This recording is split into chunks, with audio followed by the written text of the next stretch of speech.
Hello అండి. So, Vinayaka నిమజ్జనం అయితే మా కాలనీలో సండే రోజు చేశారండి.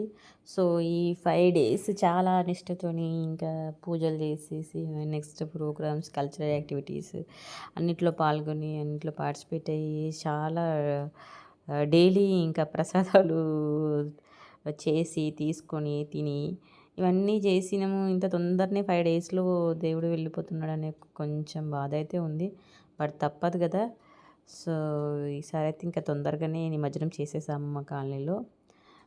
మామూలుగా ఇంకా నైట్ అయితే మామూలుగా చేయలేదు. ఇంకా అందరము ఊరేగింపులో పాల్గొనేసి ఇంకా డ్యాన్సులు వేసేస్తూ సో, మొత్తానికైతే ఈరోజు కంప్లీట్ అయిందండి. ఇంకా వినాయకుని నిమజ్జనం.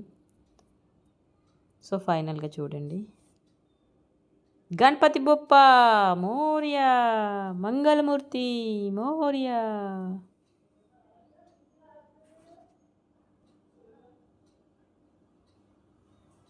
సో, మీ ఊర్లో కూడా ఎలా నిమజ్జనం చేసుకుంటారో నాకు కామెంట్ రూపంలో తెలియజేయండి. సో, మాకైతే ఇక్కడ ఇంకా పార్క్ లోపల చేస్తారు కాబట్టి అక్కడ కొంచెం ఒక గోతిలాగా తవ్వేసి అందులోనే నిమజ్జనం చేసేసారు. ఓకే. Bye friends.